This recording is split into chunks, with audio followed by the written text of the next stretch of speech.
My name is Rusty Casway. I'm the owner and captain of the Research Vessel Explorer. We go out and investigate different shipwrecks here in the Cape May, New Jersey area. This particular mission was the 100th anniversary of the sinking of the S-5, which is an S-class submarine that was launched in 1920. On September 1st in the afternoon, they decided to do a practice crash dive because that's what you would do in an emergency.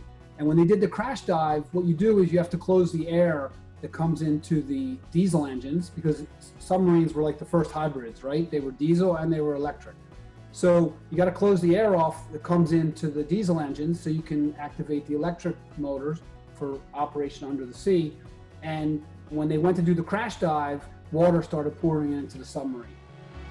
The sub captain decided to blow the ballast of the submarine so he could float the submarine up. All this water must have rushed down to the bow, and just the tail end of the submarine popped up out of the water. The captain said, let's get a drill. He was going to drill a hole through his submarine to get some fresh air. They tied a t-shirt to a brass bar and they started waving it. And they're 40 miles from Cape May in the middle of the ocean in 1920, and a little ship came over and saw this flag waving. The submariners and the other ship drilled and chiseled through the submarine for 36 hours until they made a hole big enough that they could be rescued. So the Navy came, they did like almost 400 dives to try to save the sub because it's a brand new sub and they just couldn't get it. So they just abandoned it.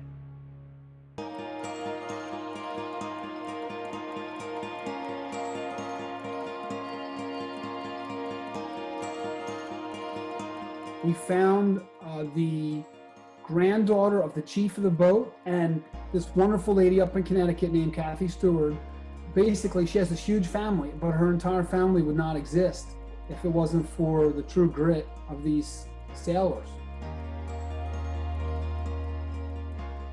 We tried to make it really special. The family sent us down with 7 American flags, and we took those American flags down and we rubbed the flags on the ship, because the family thought that would be nice to give one to all the kids in the family.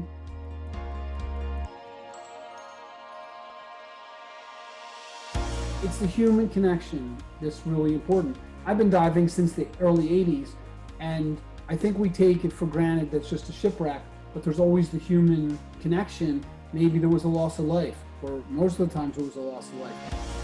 It's a time capsule, right? When you go down into the S-5 and you swim in there and you look around and you see the shower where the captain showered, and you fan away the sand and you see something, it's really like time travel in a way.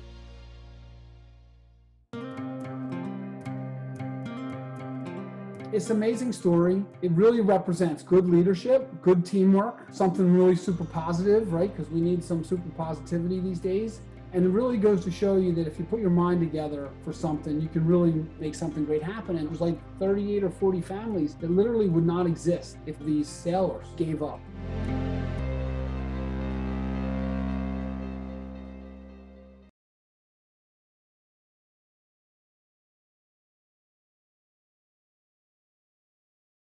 Hi, I'm Shirley. And I'm Regina Mitchell. For more videos like this, subscribe to WHYY.